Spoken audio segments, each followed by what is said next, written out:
I'm going to speak about the Power Platform Solution Architect role a bit, kind of what are the things that you should take into consideration in the broad perspective. Most likely what we're going to see on the deck is something that you have seen during the course, but what I will do on those bits and pieces, I try to explain on my personal view a bit how it looks in practice, right? Because theoretical part that we know about the architecture jobs is something, and then the practice is a bit, would I say, it's a bit more flexible, I suppose. And then some house rules, so to say. Feel free to ask anything. So any ideas, any comments, questions, just stop me, ask, and let's have a chat about it. More questions you have, more inputs I most likely have, If I only do a radio broadcast for an hour, it's not the best option. We would like to have some discussion. So I'm open for the discussion, open for the questions, anything that come to your mind. Okay, perfect. I think that's the house rules, approximately the idea what we are going through today. And then let me introduce myself also a bit. So a bit about my background, then something that I do as of nowadays, and then we dive into the general sections of the architecture jobs. So my background, in any sense, I'm not a coder, or I wasn't originally. So I was just studying industrial engineering. That's how I ended up in the supply chain first. So I was working in Volvo, I was working in Staples, so the good old office supply company. Had enough of that, or I don't know if I had enough, but I just kind of went on a bit another direction. Ended up as an consultant first, so I was working as an finance and operations consultant, building Power Platform solutions at the same time. For a while I was doing only Power Platform consulting, so functional consultant for functional architects, more or less during that period.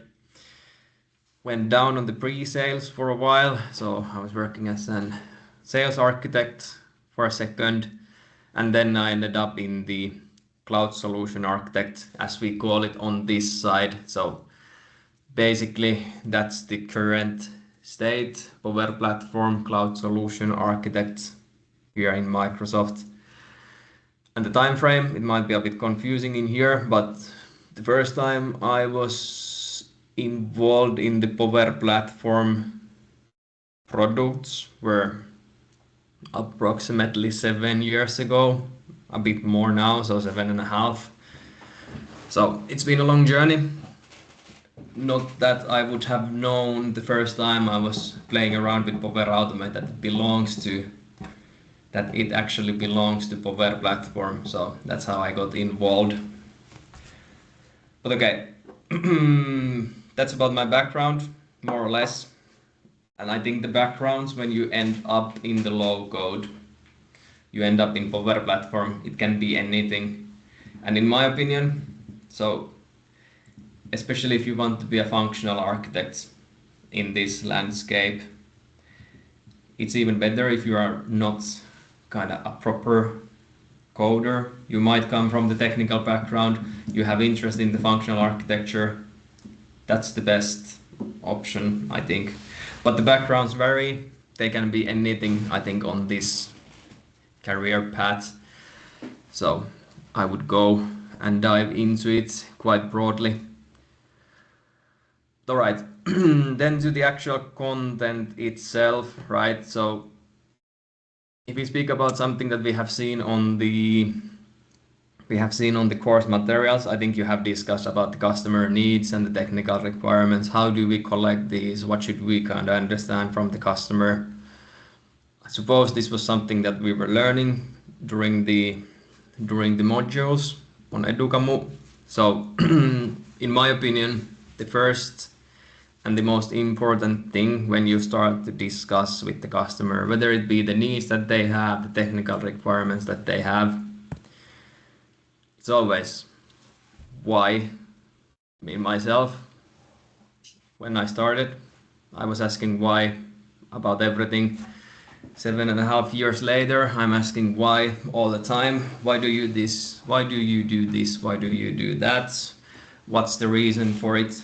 And I think the best thing that I have heard was from my teacher in uni.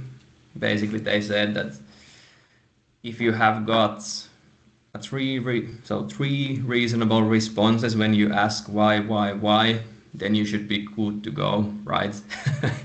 I don't know if it's always true, but along those lines, I have still been living. So that's something that I encourage you to do on the architectural work. So if you aim on this path, I think the most important thing is just go in and be why.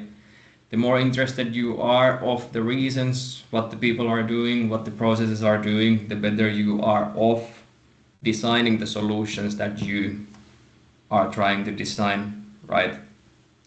And I think this is a general principle. It doesn't only apply on the Power Platform low code. It doesn't even only apply on the architect jobs. It's also on consultant or any kind of job that you do, in my opinion. So that's a big thing. For me, everything starts from there, and the rest will follow, so to say. But okay, that's enough of why. And you can also ask from me why. You ask why if you want. So, we can already start practicing the thing here. All right, cool. The most important thing, and if you don't remember anything else from this session, try to gather this. So the why thing. All right. So this is something that we most likely have seen along the course. So the materials that I also are using in here are borrowed from the same type of content. So what the solution architect usually does, if we come from the partner side, so I'm speaking now in multiple different, how would I say, personas. If you are solution architect at the partner side, so you work for the partner, you are there to build customer projects. I think it's your job, or I don't even think, it's your job as an architect to lead the discussion, to understand what are the requirements that the customer have. Now, we all know that the requirements that are coming in, the amount is increasing the more we chat, right? So it's also equally important for us when we gather the requirements, we gather any kind of requirements, technical, functional, customer needs in general. We know when to stop, right? There is only a certain amount of things that we can get on the solution at once. Part of solution architect work is then say that, okay, you know what? It seems for me that this is too much to be carried out at once. We split this in parts. So it's not only that you design the solution, you also design the project a bit as you go, right? So it might seem that we're going to do a 3 months project. They keep increasing and adding the demand that the solution will have.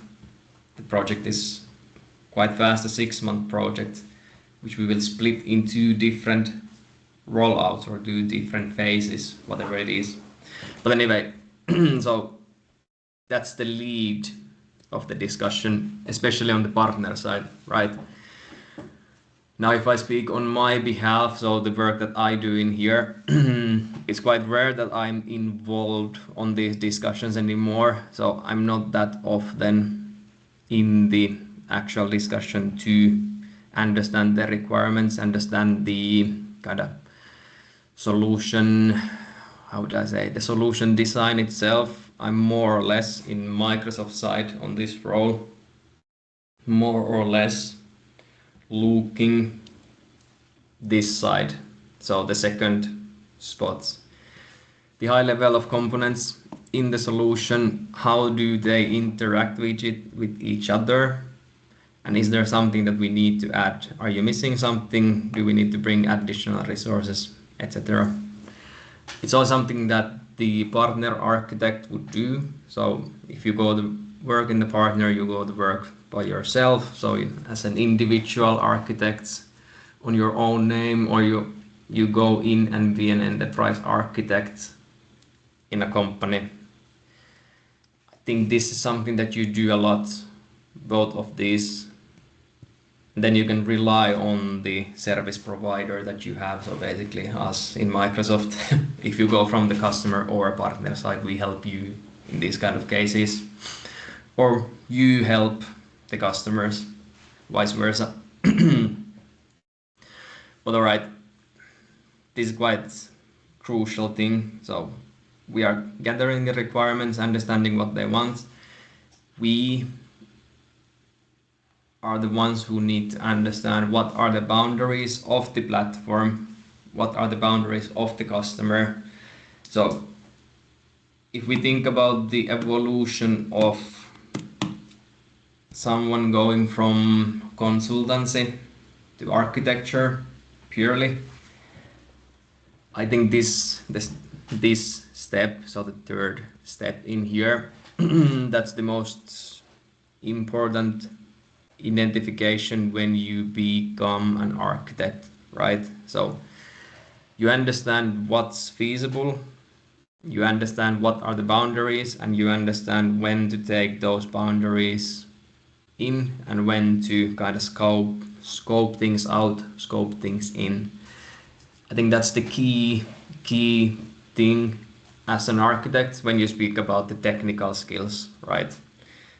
And that's also something that I do a lot with the customers. So I see, or they will tell me that they're planning to do this and that and that.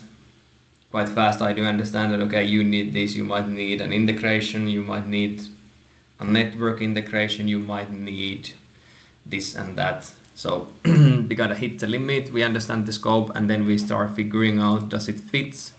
If it doesn't, what do we do for it? Is it mandatory to be in this specific phase of the solutioning?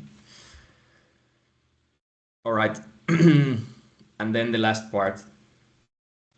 So when you get there, so you're there to discuss, I'm there to discuss with the customer. I try to understand what are they trying to achieve and how. The best thing that I can do for them. So I'm not doing it for myself, I'm doing it for them. It's the proof of concepts, right? Because there's nothing else that would realize something for the individual or for the customer, that how the things are actually working once we show something for them, right? And that's also a big part of what I do in here, and I think it's also a big part that most of the architects are doing. So they are doing proof of concepts to make a clarity. So they're trying to clarify for the customers that this and this is something that you will see in your end products. Is missing something? Do we need something more? Are we clear enough that we have everything that we should have in the solution as of now to go forward? So it's a huge thing, the proof of concepts. And if I think about the personal perspective, I think I'm been building proof of concepts more than anything else during my career. Projects, complete projects, end-to-end projects, way less. Proof of concepts, mostly. And now we speak about the flexibility of Power Platform. You can do it quite fast, you can do it with high efficiency. And when it comes down, you're kind of going going on the path of Power Platform, you go on the path of IT, whatever you do on that scope. The best thing that you can do to yourself is just to try and error. So you build something, you try it out, works, it doesn't. That's something that you need to do to kinda, how would I say, to evolve on the role, I think. But okay, that's about that. That's what the solution architect in a high level should do on the customer interface, understanding what they need, how they need it, and how do we provide a solution that matches on the need that they have. Okay. And then few things in here. It's also for us quite important that we need to evaluate the requirements. In low code, in general, it's often that the architects are also the ones who are actually building something out, right? So you architect the solution and then you build the solution.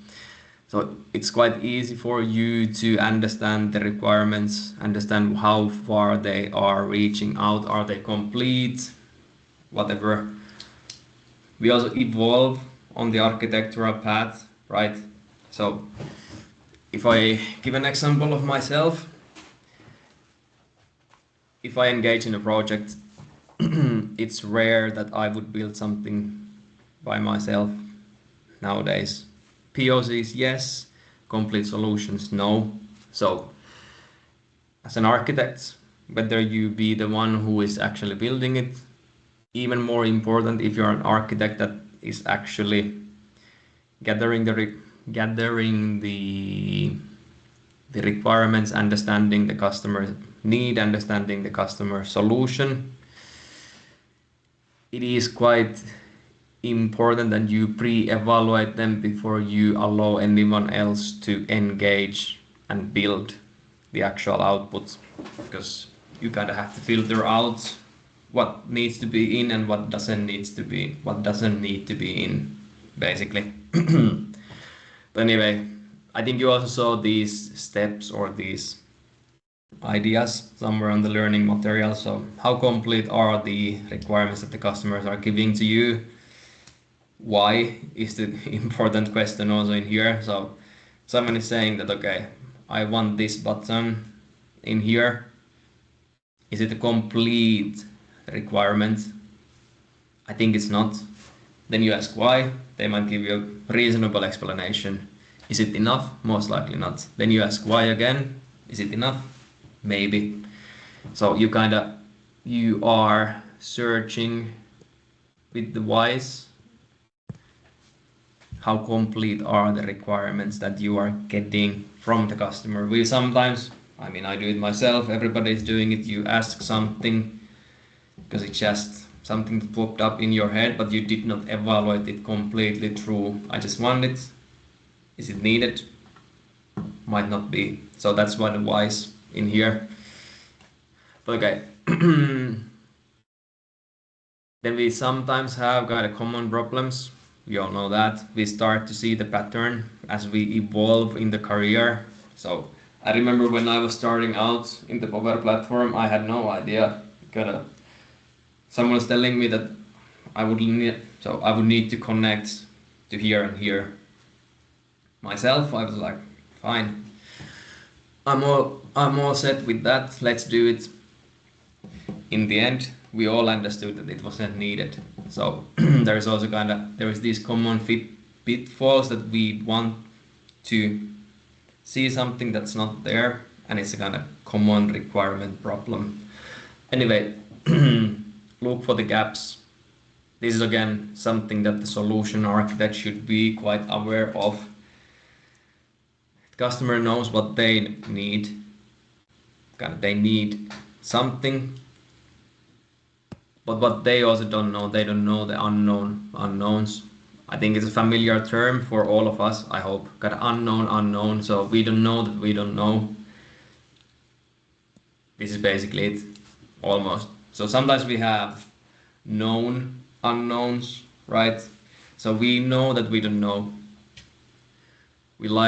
we try to look on those. It's quite clear cap in there, so we know that we don't know. We know that doesn't be included, whatever we know it exists.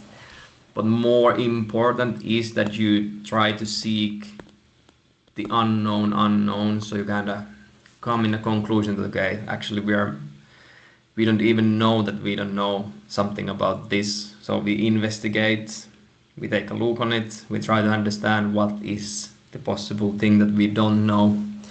So it's important thing for an architect to fill in on those gaps.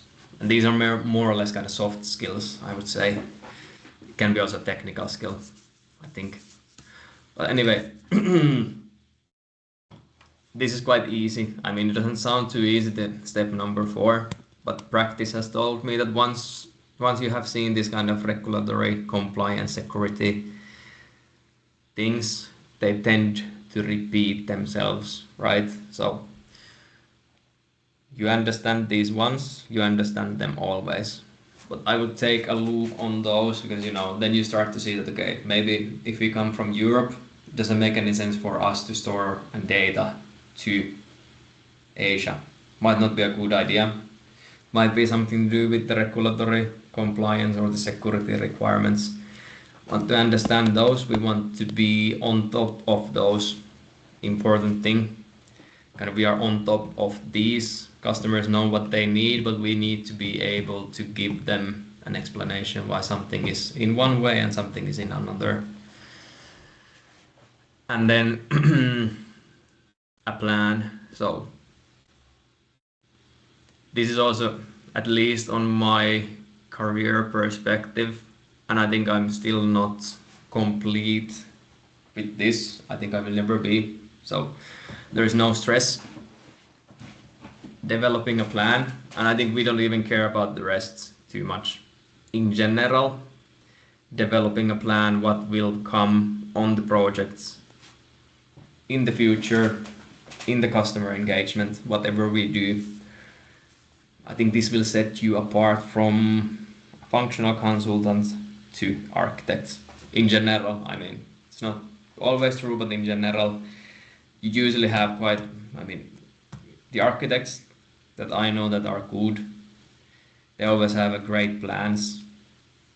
Myself, no, I try my best, but I'm not yet there when I see some people who are really, really good with this. So if you have good planning skills, you can have any another skill also. This will take you far, in my opinion. That's my kind of take on this. But okay. That's about the kind of customer needs and the requirements. In general, we only have an hour, so we're gonna keep this somewhat compact, the sessions or the sections that we have. Okay, before I continue, any questions so far? You can also, it doesn't have to be about these things that we just explicitly spoke on the previous section. If anything has popped up in your head, just ask.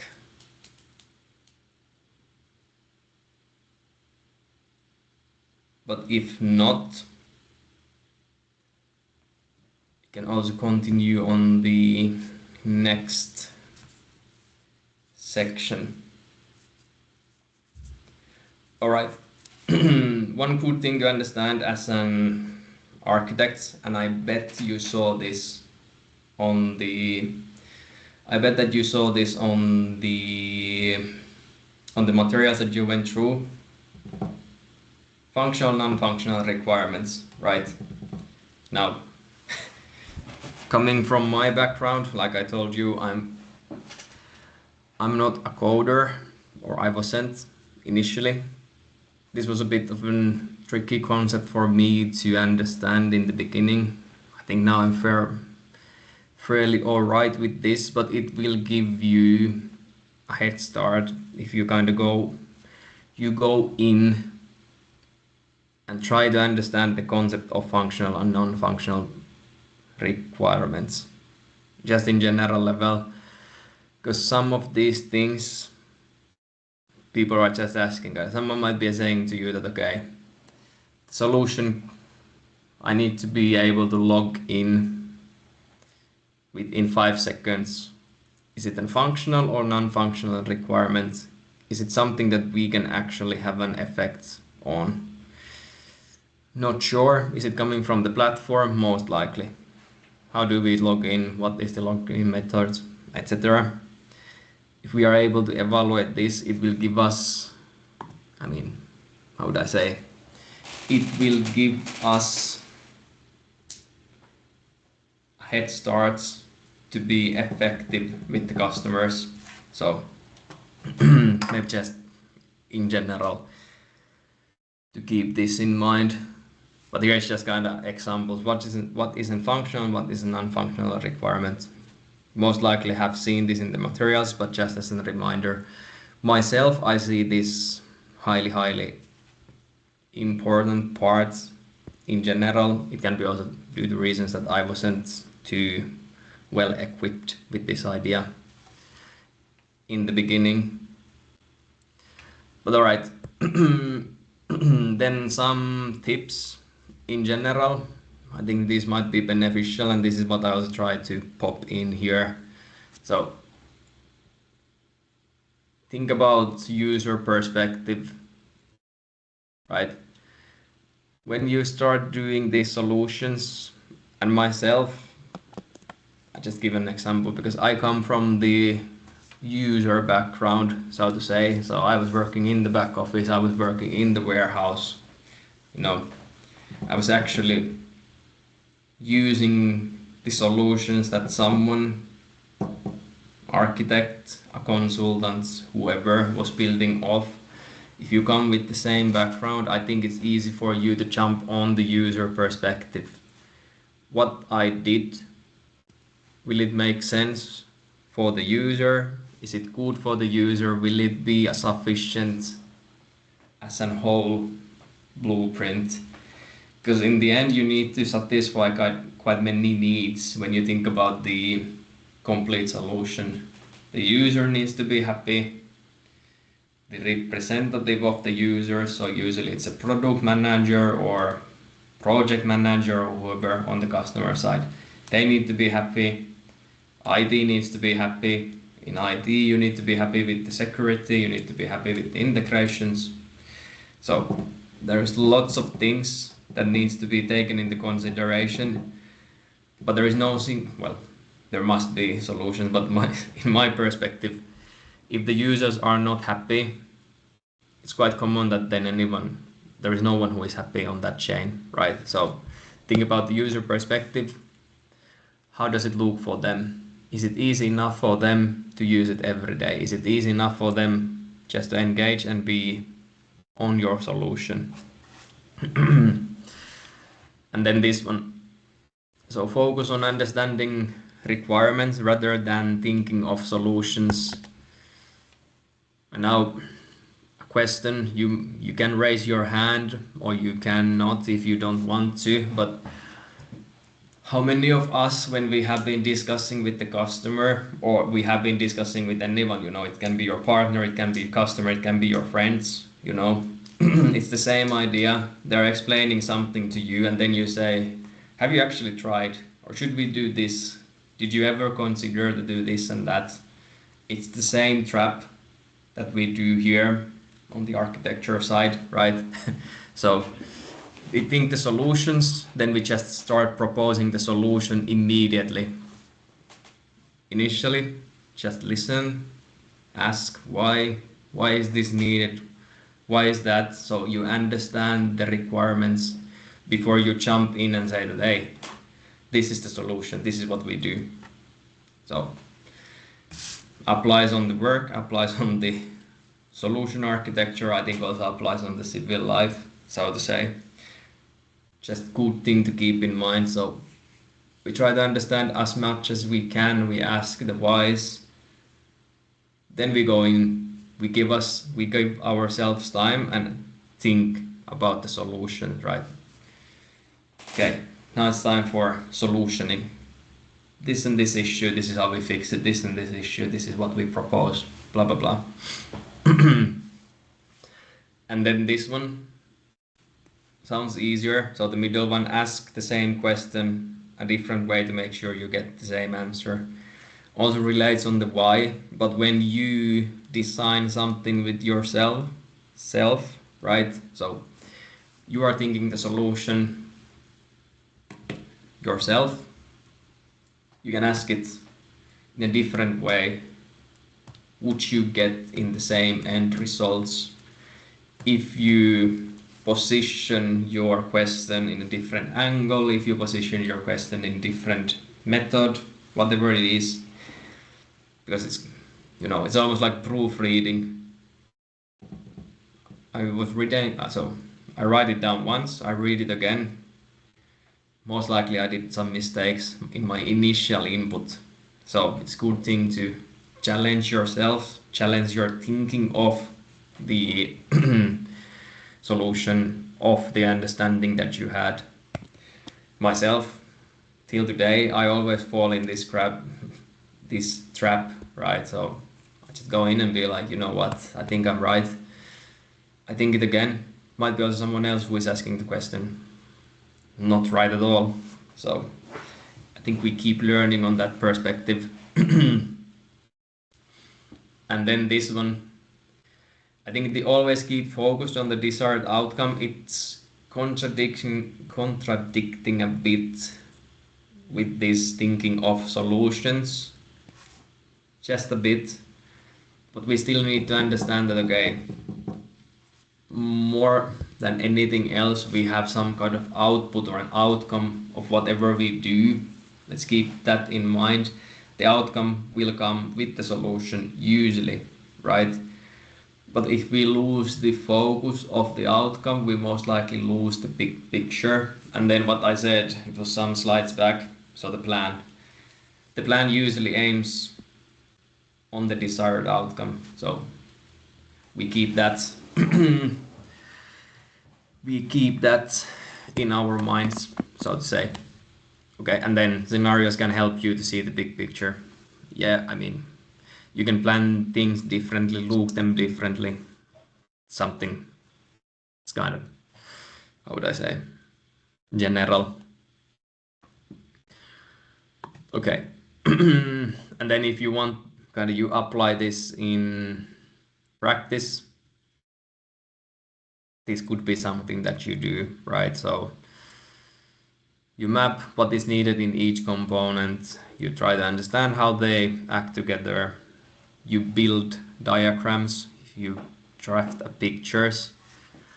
I was just, when I was preparing on this session, just as an kind of practical example. So we have this number 3 in here. Use diagrams to communicate, document the solution and the data architecture, whatever you do, kind of. It's always a good thing to draw a picture. Usually when you draw something, you see that you are missing a piece. Is it missing in my head, or is it missing actually on the solution itself? But anyway, back to the idea of this. So I was looking on my whiteboard. So there is another whiteboards also, but the whiteboards that were looking something like an image of a solution, a flow of components or something like that. In my whiteboard collection, there was 140 of them approximately. The total amount was something like 170. There was some random text that I have been writing, but 140 different kind of whiteboards where I have been sketching diagrams, data architectures, whatever. So those kind of tools, they will help you to visualize the thing. And if it's only in your head, it's hard to communicate to someone else. But all right, that's about that. And then just few things. I think you have seen these kind of example slides somewhere, but it usually goes something like this. So it's an evolution of things, right? I just brought in these images. They're way better than my images on the whiteboards, but you get the idea. Got some artistic people, they are able to do these nice diagrams of the solutions. So the connected components, we try to understand what they do, what is what it is actually doing, etc. They will get more and more complicated as we progress on the career, right? And then they might look like this or even way more complicated.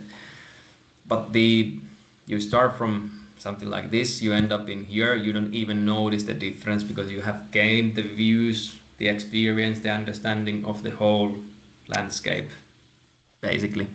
So you get there, you might be already there, and it's a quite interesting journey. So it is cool. And then just in general, kind of, if you speak about the architecture in scale, usually it goes something like this, at least on my view. So you start doing something kind of departmental solutions. So small group of people, maybe 10, 15. There's no exactly mix on any of these, but just giving you an idea. Then you just progress more and more complex solutions, right? So it's kind of, if you think about I think you can easily say that it goes like this. On the bottom line, we have time consumed on the solution itself, the build, the planning, amount of people, anything, basically time. And then on the top, we have basically amount, or I think is it an x axis or y? Anyway, the A here. So the A will represent the amount of different components that you have. So in here you might have 1 to 3 different things, power apps, flow, some tables. In here you go from 5 to 10, so we have integrations, we have this and that. In here we go even beyond 10 to 20, and in the core business solutions then we speak about the scale of CRM systems, ERPs, something like this. Takes a huge amount of time to implement, takes a huge amount of time and practice to make it work. The amount of components that is included, the amount of time that you spend. Let's see if I can do a feint at 8 in here, something like this. Can be anything, I don't even know what it could be, but a huge amount of time. But you evolve, you get there, in my opinion. And you get there before you even notice, I think. Alright. That's about the, how would I say, the architecturing part. We don't have too much. We still have 20 minutes to go, I suppose. Let's leave a few minutes on the end if someone wants to ask or discuss about something. I understood from the beginning of the call that you have some questions about how does it look on the job market and all that. So let's try to leave some minutes for that. Alright. Oh, I think I took wrong slide in here. But anyway, so let's speak about the data modeling just a bit. What is the thing that you do as a Power Platform architect in there? 3 things that you need to think generally. Do you use Dataverse? Do you use something else from the Microsoft ecosystem close by? Or do you just go with the connectors? Do we connect on something else? That should be enough for you to get a grasp of it. And again, this is all something that you get and evolve, you get good at it most likely as you go. So you start noticing the patterns, you start noticing the different things, how they work together. And in all honesty, if I speak about I speak on my own behalf. For first couple of years, I was only using connectors. I didn't even go on the Dataverse side too much. At the time it was called actually CDS, Common Data Service. You might have seen the name somewhere, but anyway, never even went on that side. I didn't know how to build a data model rather, or I didn't even understand how the tables are working together. Again, you evolve on that. So you get good at it, you might already understand it, might be easy for you, then you are you are in a good position to select what do you want to do. Go with your own data model, use integrations, use connectors, whatever. All right. Few words in here. So the data modeling in Power Platform, in my opinion, I think is a bit different from the general IT landscape, especially because of the connectors. So it is quite often when we as an architects or architects or web platform developers in general are discussing with the customers, we are discussing of will you do your own data model? Do you connect on your existing system and consume that? Or what do you do? Of course, this will depend of the type of the project.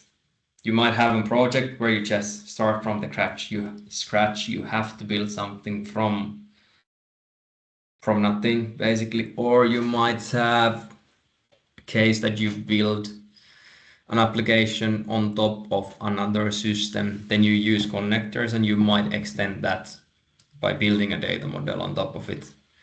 The options are multiple, basically. And then you need to know how to build a new UI and all that.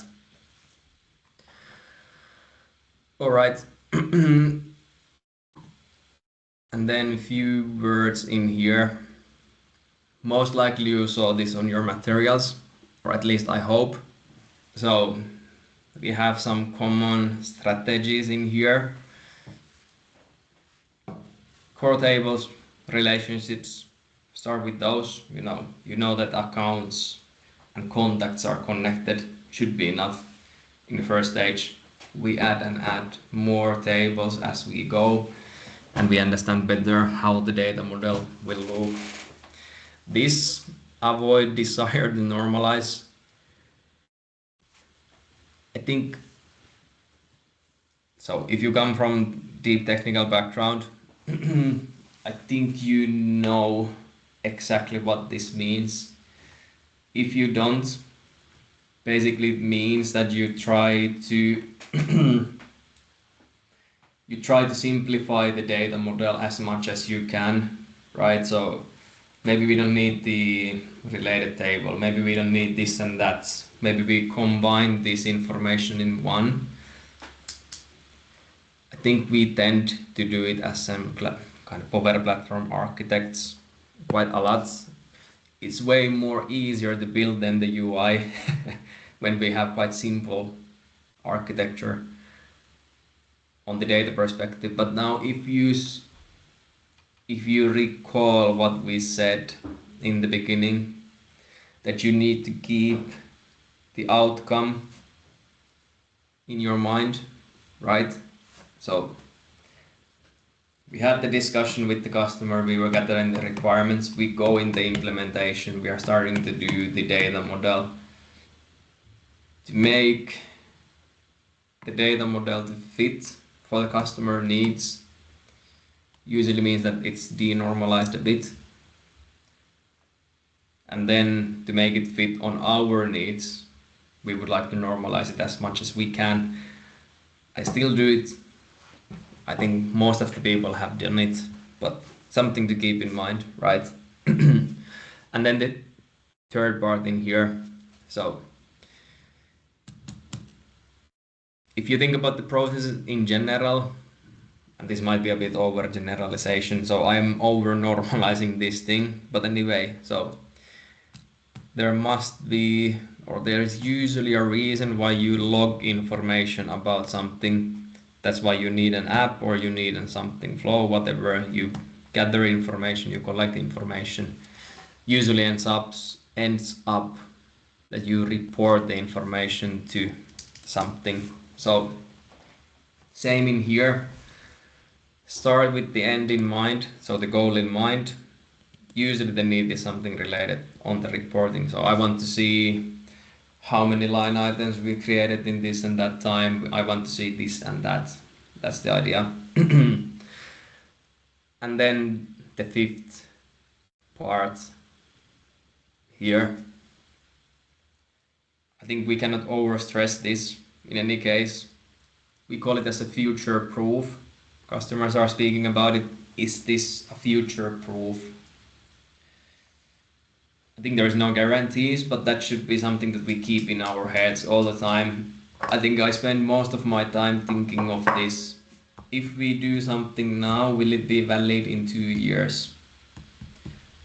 You can also give a bit more broader timeline for yourself. This says 6 to 12 months. I usually tend to think that, okay, what we do now, will it be all good in 2 years? Is it needed? Do we have something that people want to see within 2 years if we do it like this? Will it work in 2 years? Are the integrations up and running in 2 years? That's something to keep in mind. All right. And then a few words about integrations, because now, right, if we have data model, usually we want to get the data out, or we want to get some data in when there is such thing. Myself, there was a bit of a learning curve on the integration perspective, right? Again, if you don't come on the technical background, one of the key concepts that I think you would need to learn to be an effective architect, so to say, because there is projects when you don't need integration, but especially when you are aiming to more and more advanced projects, bigger projects in general, the integrations are something that are playing a big role in there. So you might want to understand something of that. So usually looks something like this. You have your app, you have your solution, Flow, Koodaa Studio, whatever you have. There is lots of things that are actually connected to it. The identity management comes along by default in Power Platform. You have your different corporate apps, so old legacy apps, new applications, Excels, SharePoints, whatever, your business processes that are usually somehow involved in it. So I don't even know what ESP now means, but anyway, ERP, enterprise resource planning, CRM, customer relationship management, different kind of customer portals where you get inputs and outputs. They might flow in and out to your application like this. So we need to kind of understand how our solution connects to everything else. How is the data flowing in and out? Here we speak about the enterprise architecture a bit. So if you do a solution for a department, you do a solution for a business unit, might not yet fit on the idea of enterprise architecture. But the more complicated, more broad your solutions are going to, the more it is connected on the core processes of the business. And then it needs to fit in the enterprise architecture of that company. Alright, then a few words. So we just want to connect different units, systems to each other, integration. And then a big part of this architecture work, we have to understand how these tools and components are working individually and how they work together. When we tie all this up, that will be a complete solution that you have designed, more or less, or you are at least partly associated with the design. Because I think that's also a Power Platform thing. We usually are partly associated with the design, sometimes completely in the enterprise scale. We usually are a part of something.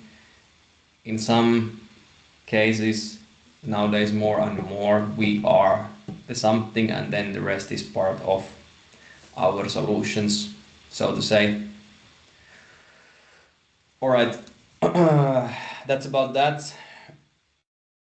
I hope you got some ideas how it could look for you in practice in future to be a solution architect in Power Platform. And now